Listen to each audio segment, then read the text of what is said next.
오늘 기독교 강요 주제는 이제 인간의 의에 대하여 인간의 의로움에 대하여 잠깐 이야기를 하겠습니다. 칼빈은 말하기를 이렇게 우리에게 선언합니다. 인간이여, 인간이여, 헛되이 자기 자신 높이기를 그만두거라. 나는 나를 높인 적이 없는데요. 계속 이야기합니다. 눈을 들어서 하늘을 바라보아라. 그리고 두려움으로 떨며 하나님에 대하여 배우라. 이것이 인생이 거할 자리라는 것입니다. 인생의 자리는 자기를 높이지 않고 하나님을 바라보아 자기를 마음을 낮추어 하나님 앞에 두려움으로 사는 것이 그게 인생의 빛이며 그것이 성도가 마땅히 살아야 할 길이라는 것입니다. 하나님을 두려워하는 것, 하나님에 대하여 경외심을 갖는 것, 이것은 모든 성도가 다 인정하는 신앙의 길임에도 불구하고 그렇게 사는 것을 원치 않아요. 그렇게 살기에는 좀 불편하잖아요. 하나님을 경외하고 두려워하고 떨라는 것은 마음이 편치 않잖아요. 그럼에도 불구하고 그게 맞는 것입니다. 하나님을 두려워하는 마음, 하나님을 생각할 때에 경외하는 마음으로 엎드릴 수 있는 옷을 저미면서 그 하나님께 은혜를 구하는 마음이 이것이 성도로서 가장 바른 자세라는 것입니다. 사람과 사람을 비교하면 자기 자신을 더 나은 사람으로 비교하기 쉽습니다. 무슨 이야기냐? 가만히 다른 일을 연구해 보면 나보다 못한 것 하나 정도는 찾을 수 있다는 것이죠. 여러분, 털어서 먼지 안 나오는 사람 없지 않아요? 인간이라면 털어서 먼지 하나 안 나올 사람이 없지요. 그러니 내가 작정을 하고 저 사람보다 그래도 내가 나은 게 있지 않나 라고 찾아보면 틀림없이 하나 정도 찾을 수 있습니다. 이렇게 인간의 그 연약함을 찾아보면요, 얼마든지 나를 높일 수 있는 재료들을 찾을 수 있다는 것이지요. 그런데 칼빈은 그렇게 하지 말라는 것이에요. 이것은 바람직한 삶이 아니라는 것이에요. 우리가 누군가를 비판하는 이유는 내 안에 의가 있기 때문입니다. 그 사람보다는 내가 낫다라는 그 의가 있기 때문에 그 상대방을 비판하는 것입니다. 우리에게 힘이 있다면 우리도 더 악하게 될 수 있는 것이에요. 어쩌면 우리에게 힘이 없기 때문에, 우리에겐 기회가 없기 때문에 그렇게 악하게 되지 않은 것뿐입니다. 저번에도 말씀을 드렸지만 이제 미국 복권은 큰 나라여서 그런지 복권 금액도 굉장히 크거든요. 무슨 복권 금액이 1조 2천억이에요. 그 참 사이즈가 크죠. 1조 세상에. 그것에 대한 당첨자가 있는 거예요. 그 당첨이 된 사람들을 이제 추적을 하는 프로그램을 보니까요, 열이면 열 똑같은 길을 걸어가는 거예요. 처음에 당첨이 되면요, 먼저 직장을 그만두고요, 그 다음에 스포츠카를 사고요, 그 다음에 집을 사고요, 집을 바꾸고요, 그리고 아내를 바꾸고요, 그리고 도박을 시작하고요, 그리고 새로운 여인과 살다가 방탕해서 병에 걸려 죽었더라. 그 스토리가 똑같이 이어지는 거예요. 자, 제가 1조 2천억이 당첨되면 전 다르게 살까요? 당첨되지 않았으니까 지금 이렇게 살 수 있는 거지, 그게 당첨됐으면 이제 모르죠. 정말 모르는 거예요. 어느 목사님은 늘 달고 살았어요. 복권만 당첨되면 나는 그 돈을 다 교회에 헌금해서 교회를 크게 하나님께 헌납해드리고 싶다라고 이렇게 말씀을 늘 하셨지만 그건 그때 가서 일이고 그 얼마나 인간이 연약한지요.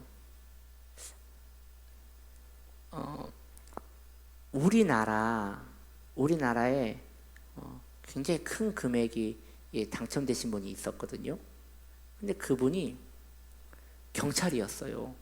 근데 그분은 이 복권이 당첨되자마자 친척들을 다 불러가지고 돈을 똑같이 이렇게 나누어 줬어요. 똑같이 3억씩 이렇게 다 나누어 주고 본인도 똑같이 거기에서 조금만 더 가지고 그리고 직장도 그만두지 않고 똑같이 이렇게 일을 해서 아주 소수에 들어가는 타락하지 않는 사람 중에 들어갔다는 그 기록이 있습니다. 결국 인간은 물질을 더 많이 가지고 정욕을 더 많이 가지면 악하게 되는 것이 인간의 본질이라는 것이죠. 그래서 우리가 다른 이들을 비판하지 말아야 할 것은 우리도 그 입장이 되면 얼마든지 그럴 수 있다는 것이에요. 얼마든지 악하게 될 수 있다는 것이죠. 그러니 우리는 시선을 사람에게 두지 말고 하나님께 두십시다. 저 사람 왜 그런지 모르겠네 라고 하며 그 사람을 보지 말고 하나님을 바라봅시다. 성도는 어차피 하나님 바라보라고 만들어진 존재 아닙니까? 아멘. 내 눈은 예수 믿고 헌신된 순간 하나님만 바라보라고 만들어진 눈입니다. 그러니 이제 이 눈을 하나님만 바라보기로 마음을 딱 결단 내리고 나는 하나님만 바라보리라. 우리 다 아는 찬양이에요. 이 찬양 같이 좀 불러봅시다. 온 세상 날 버려도 주 예수 안 버려 끝까지 나를 돌아보시니 주는 저 산 밑에 백화 빛나는 새벽별 이 땅 위에 비길 것이 없도다. 사람 보면 실망합니다. 그래서 하나님 바라보기로 결심한 거예요. 그런데 여러분들 우리 조심해야 할 게 있어요. 사람 바라보니 실망하니까 내가 사람 보지 않고 하나님 바라봐야겠다. 이런 마음은 아니에요. 그런 마음은 아니에요. 마음이 너그러워야 돼요. 그러니까 내가 너를 보니 마음이 상처가 되지. 그러니 내가 하나님 바라봐야지. 이런 마음은 하나님을 바라보는 마음이 아니에요. 처음부터 하나님을 바라봐야 돼요. 하나님을 바라보고 인생에 대하여 실망감을 가지지 않도록 마음을 부드럽게 하셔야 합니다. 마음에 독을 일으켜서 하나님을 바라보는 이것은 하나의 도피 같은 겁니다. 우리의 마음이 내 그러니까 하나님 바라보지. 그건 하나님 바라보는 것도 아니에요. 겸허하게 그 마음에 엎드려서 하나님, 내가 하나님밖에 바라볼 분이 없나이다. 즉 하나님을 바라보면 마음이 가난해집니다. 그 차이를 여러분이 아시길 바라요. 하나님을 바라보지 않다가 세상을 바라보다가 사람을 바라보다가 마음이 실족하여 하나님을 바라보면 마음이 슬프지 않아요. 꼭 원수 갚는 것처럼 하나님을 바라보거든요. 처음부터 하나님을 바라보면 마음이 서글퍼요. 그래서 다른 이들을 바라볼 여유가 생기지 않고 하나님만 바라볼 수 있는 마음이 생기는 것입니다.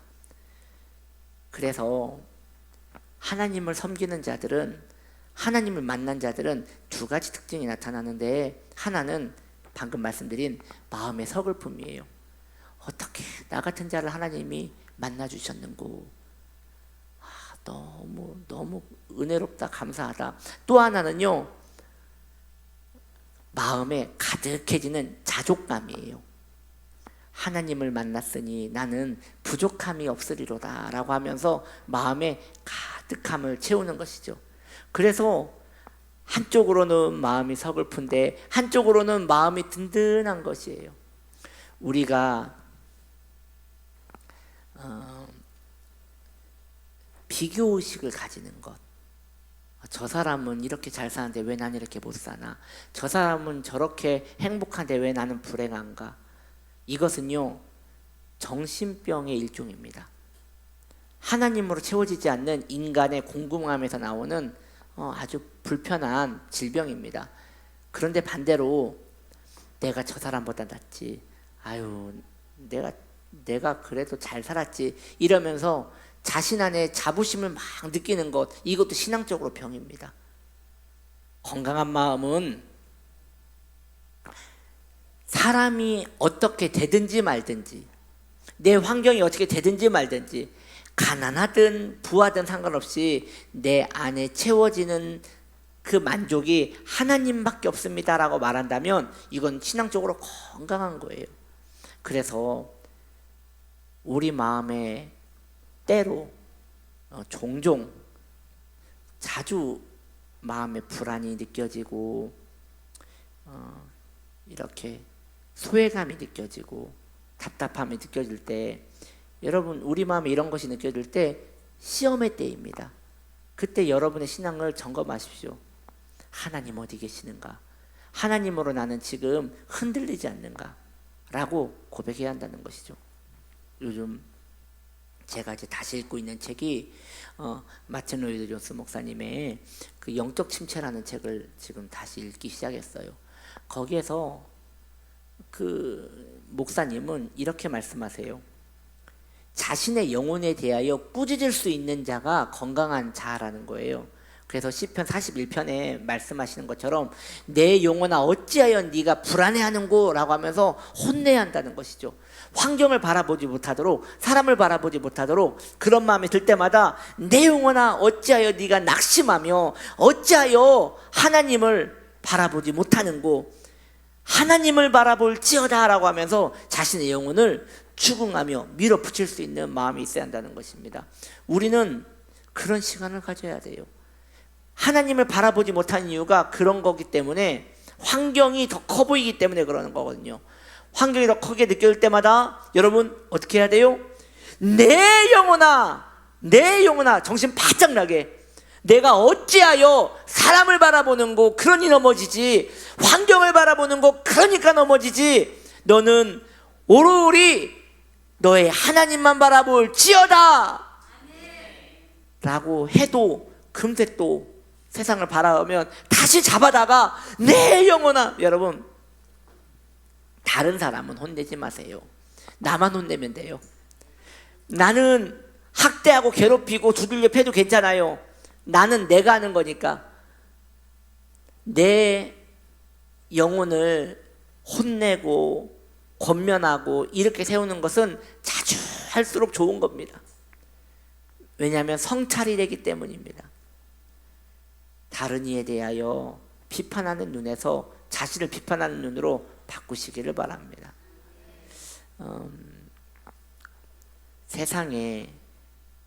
이 세상의 치유 방책으로는 자신을 지지하고 자신을 축복하라고 얘기를 해요. 그래서 예전에 그 해민 스님이라고, 해민 스님, 그 이제 젊으신 스님이신데 뭐 하버드대 나오셔가지고 유명하시더라고요. 그 스님이 이제 TV에 나오셔가지고 이제 악플 있잖아요. 그 이제 글 올리면 거기에 이제 나쁜 글을 남기는 사람들, 그걸 보고 자살한 사람이 그렇게 많대요. 그 악플이 올라왔을 때 그것을 보고도 낙심되지 않을 수 있는 방법을 좀 알려주십시오 라고 말했더니, 그분이 그것에 대한 방법으로 이 악플을 쓴 사람은 진정한 나를 모르는 사람입니다. 그러니 나를 모르는 사람들이 이야기하는 것에 마음을 둘 것이 무엇입니까? 친한 사람도 아니고 아는 사람도 아닌데 그냥 그 사람은 허상에다 대고, 나를 모르니 그건 허상이니, 나를 모르는 그 사람이 나에 대하여 욕한들 날 욕한 게 아니라 허상에 대고 욕하는 것이니 마음에 두지 마십시오. 당신은 사랑받기에 충분한 사람입니다. 당신은 존귀한 사람입니다. 당신은 너무나 귀한 사람입니다. 그걸 얼마나 귀한 사람인지 모르기 때문에 그렇게 악플을 다는 것이니 모르는 사람이 다는 것에 대하여 마음을 두지 마십시오. 그렇게 이야기를 하더라고요. 이게 세상이 자기를 위로하는 방법이죠. 근데 그때 같이 나오는 목사님도 계셨거든요. 그 목사님께도 똑같이 질문을 하는 거예요. 어떻게 그 악플에 대하여 어떻게 반응을 해야겠습니까? 그랬더니 그 목사님이 그 이야기를 하시더라고요. 그 사람이 나에 대해서 진짜 알았다면 이 정도 욕밖에 안 하겠습니까? 우리가 얼마나 추악한 죄인인데 나를 제대로 알았다면 이걸로 욕이 끝나지 않죠. 우리는 주님 앞에 추악한 죄인입니다. 이렇게 이야기를 하시는데 저는 뭐 혜민 스님 말씀도 일리는 있으나 본질적으로 볼 때에 우리의 영혼을 우리가 그렇게 꾸짖어야 한다는 것이죠. 내가 어찌하여 낭망하느냐. 그래서 하나님을 바라보는 시선에서 눈이 떼지지 않도록 늘 기도 생활, 은혜 생활, 말씀 생활 하시기를 바랍니다. 자, 그래서 칼빈도 똑같이 얘기합니다. 너의 눈을 너의 동료, 너의 사람에게서, 너의 가족에게서, 너의 그 주위의 사람에게서 돌려서 자신을 높이는 것이 얼마나 허망한 일임을 빨리 깨닫기를 원한다고 말하고 있습니다. 예. 나니까 그래도 이 정도 했다. 예, 이거 교만입니다. 여러분, 또 갈비는 이런 이야기를 해요.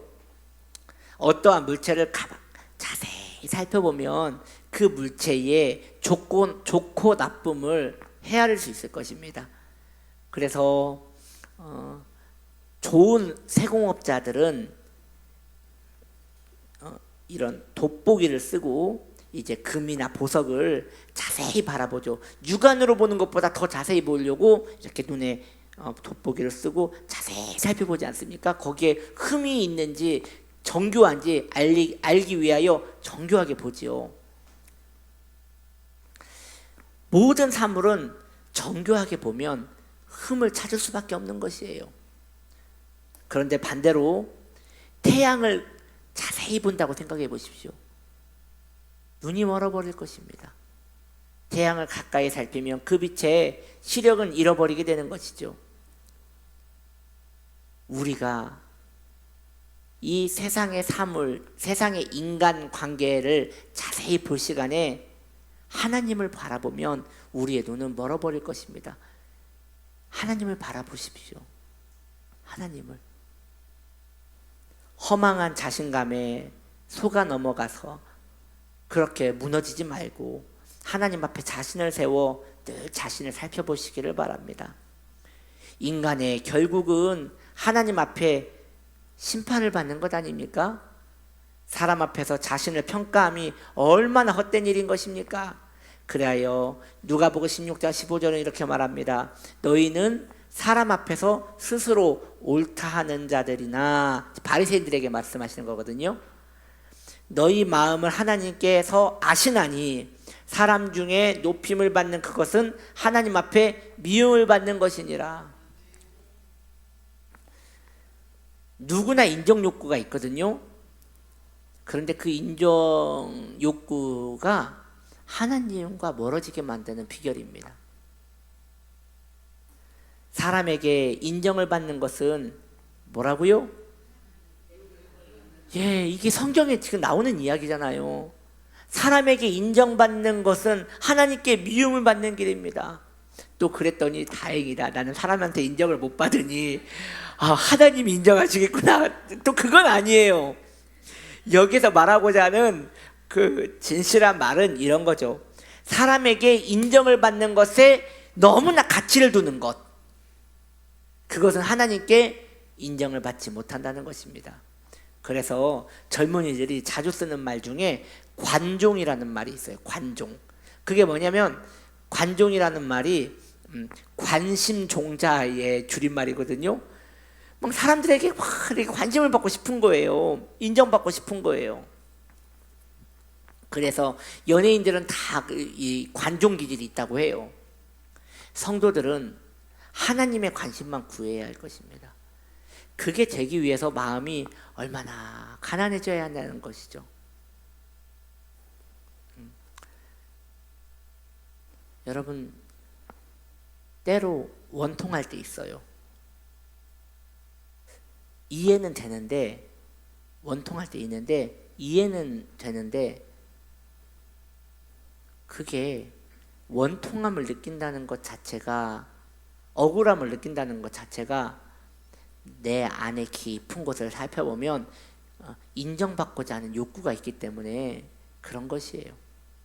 내 안에 그 마음이 소멸된다면 우리는 많은 부분에서 엄청난 자유를 느낄 것입니다. 그러니 인간의 기본적인 욕구를 없애라는 게 아니라 그 욕구를 승화시켜야 한다는 것이죠. 하나님이 나를 보고 옳다 하시면 그것으로 나는 만족합니다 라고 하면서 인간의 안에 있는 그 원통함을 소멸시켜야 한다는 것입니다.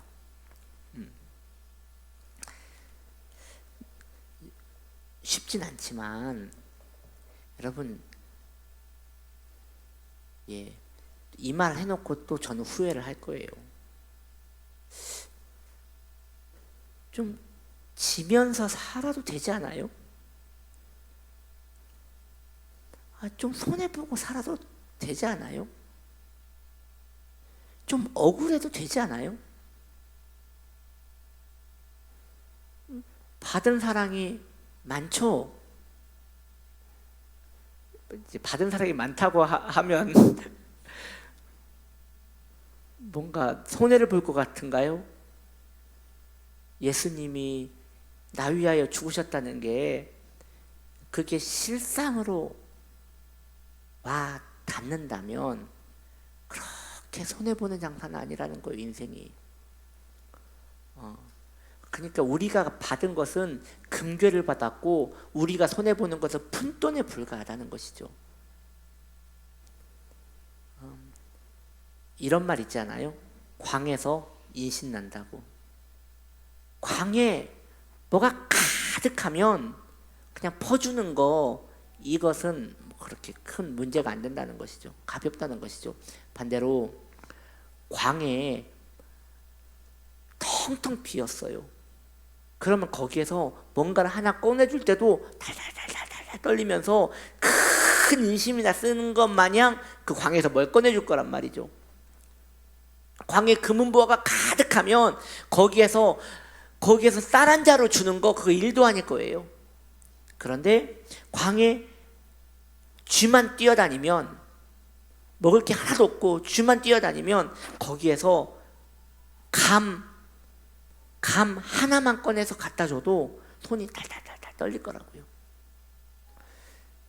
사랑하는 성도님들이요, 저와 여러분의 광에는 얼만큼 들어있습니까? 우리의 이 광이라는 게 창고죠. 우리의 창고에는 얼만큼 쟁여져 있습니까? 윤숙희 권사님, 얼마나 쟁여져 있나요? 대답 안 해도 돼요. 네. 공기의 권사님, 얼마나 쟁여져 있습니까? 목사님, 얼마나 쟁여져 있습니까? 태목사, 얼마나 쟁여져 있는가? 이런 걸 묵상하는 게 참 복 있죠. 이론적으로는 하늘의 왕이 내 안에 계시는 거죠. 우리 또 한번 찬양할까요? 다 아는 찬양. 내 안에 사는 이 누구요? 예수 그리스도니. 그다음에 뭐죠? 죽음도 유익함이란데 나의 죽음도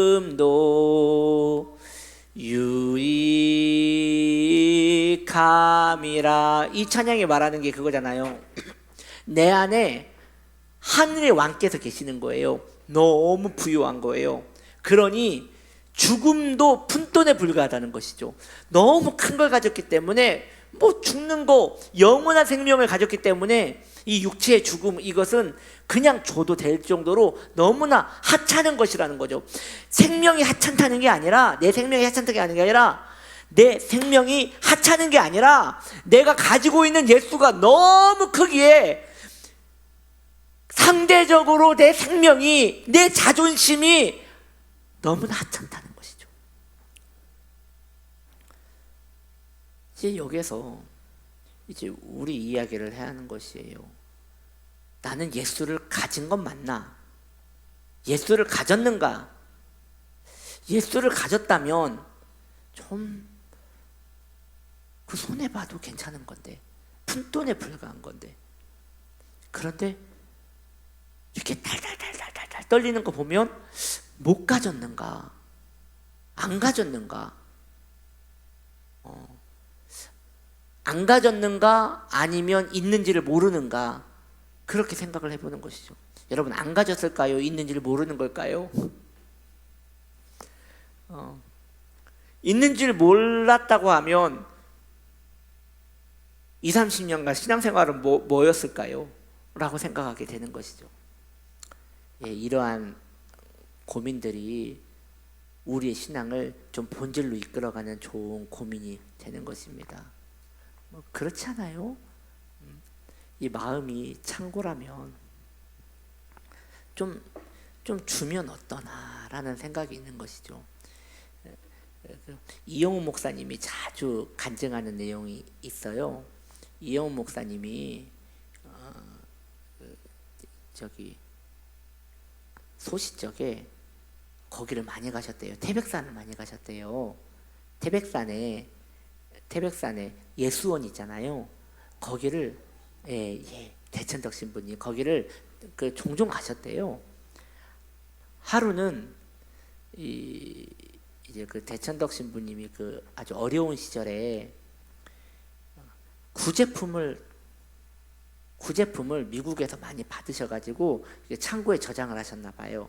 창고에 저장하고 이제 때가 되면 이제 가난한 사람들한테 그걸 푸시는 일을 하시는데, 막 미국에서 구제 물품이 와서 창고에 가득 채워진 거예요. 근데 그때 대천덕 신부님을 섬겼던 시종이 있었나 봐요. 이제 모세를 섬기던 여호수아와 같이 그렇게 섬기던 그런 종자가 있었나 봐요.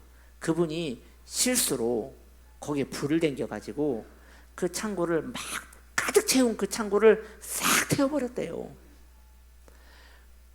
그때 그걸 타고 저녁쯤 돼서 저기에서 대천도 신부님이 뒷짐을 지고 이렇게 올라오시더라는 거예요. 이제 올라오셔서 그 시종이 벌벌벌 떨면서 그 신부님이 여태 모아놓으신 구제품이 오늘 다 타버렸습니다. 제 실수로 다 타버렸습니다. 그랬더니 그 대천도 신부님이 그러셨대요. 다친 사람은 있습니까? 다친 사람은 없습니다. 다행히. 할렐루야! 그리고 아무 말도 안 했대요. 그것에 대해서 한마디도 안 했대요. 그걸로 끝. 할렐루야. 네. 그 창고에 있는 구제품보다 내 안에 계신 분이 크기 때문에 그게 푼돈에 불과한 거죠. 여러분, 우리도 좀 손해보는 것 같고 원통하고 힘들고 막 서글프고 막 이 무시당하는 느낌이 들고 이렇게 섭섭할 때 할렐루야! 라고 할 수 있으면 얼마나 좋을까요? 다음날 봤는데 다크서클이 여기까지 내려와가지고 권사님 왜 그러세요? 잠을 한숨도 못 잤다고. 내가? 마귀라고, 마귀. 마구. 예. 너무나 텅텅 비어서 꺼낼 것이 없네. 꺼낼 것이.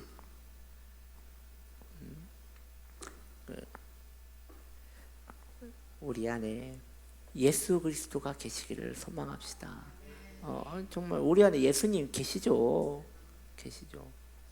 제가 전에 그 청년을 안수기도를 해주는데 제가 이렇게 하나님 우리 이 청년에게 성령님 오시옵소서, 성령님 이 청년에게 오시옵소서라고 기도를 했거든요. 예수님의 이름으로 기도했습니다. 그 청년이 저를 똑바로 보더니 목사님 기도가 잘못됐잖아요. 이미 내 안에 성령님 계시잖아요. 이미 내 안에 그렇게 성령님 계시는데 성령님 계시옵소서, 이것은 신학적으로 문제가 있는 거 아닙니까? 라고 이렇게 이야기를 하는데 틀린 말은 아니에요. 근데 그 청년한테 말은 안 했지만 내 마음으로 한 얘기가 있어요. 계시는데 너는 왜 이렇게 사냐? 계시는데 너는 왜 이렇게 사냐? 계시다면서 너는 왜 이렇게 사냐? 이런 마음이 들더라고요. 뭐 나도 똑바로 사는 건 아니지만 참 못된 거식이었거든요. 그러니까 머리로는 알아요. 예수님 어디 계세요? 내 마음에. 근데 왜 이렇게 사냐는 거죠. 예수님 내 안에 계시는데 왜 이렇게 창고가 텅텅 빈 것 같이 그렇게 원통한 일 있으면 풀지를 못하고 이렇게 막 힘드냐는 것이죠. 전에도 말씀드렸지만 자기 기도 제목이 응답이 되지 않는다고 6개월, 기간도 명확하게 6개월 동안 휴가 갔다 오겠대요. 기도 응답 안 됐다고. 6개월 동안 교회 쉴 테니까 찾지도 말고 전화도 하지 말라고. 삐졌다고. 그렇죠. 응답이 안 되면 섭섭할 수 있죠. 그런데 내가 가진 것이 많으면, 내 안에 예수님이 계시고 내 안에 가진 게 많으면 좀 응답 좀 못 받으면 어때요? 내 안에 계신 분이 크신데.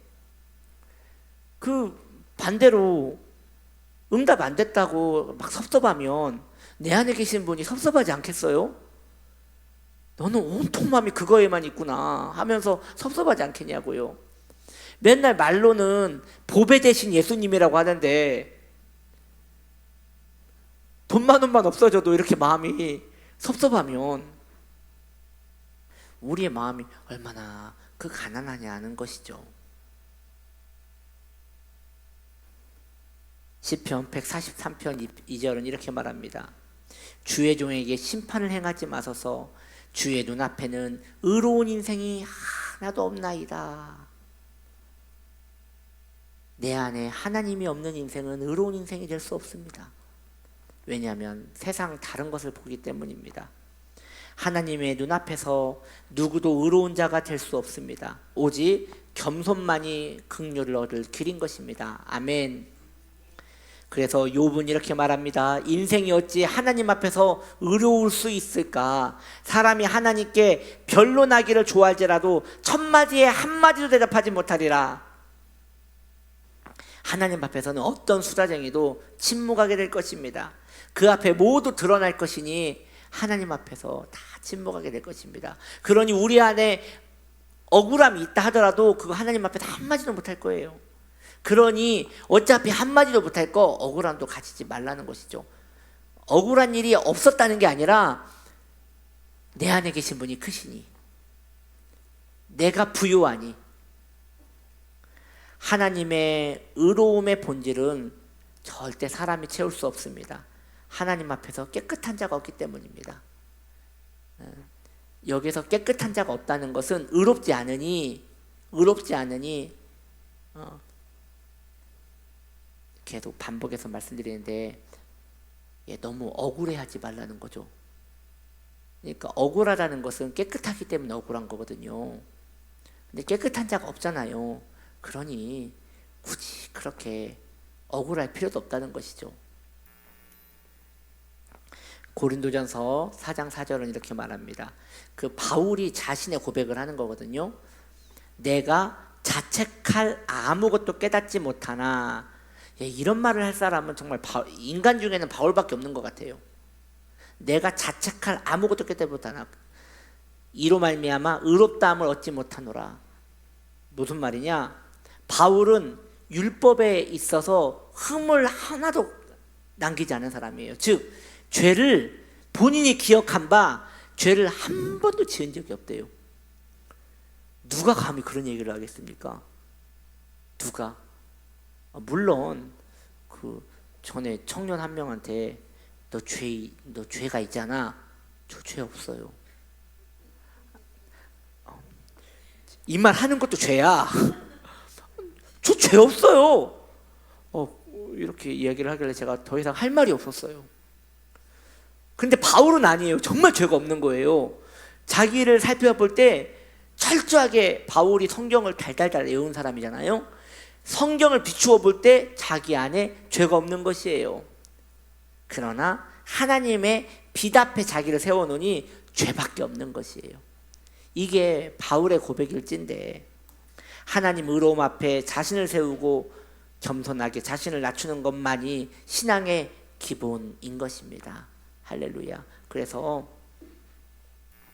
오늘도 주님의 빛으로 나를 비추어 내 안에 예수 있음을 믿음으로 시인하고 그것으로 내 영혼이 배가 부르고 그로 인하여 내가 하나님 앞에 의롭지 못하다는 것을 충분히 인정하며 그 앞에 겸손하게 살아가는 저와 여러분 되시기를 바랍니다.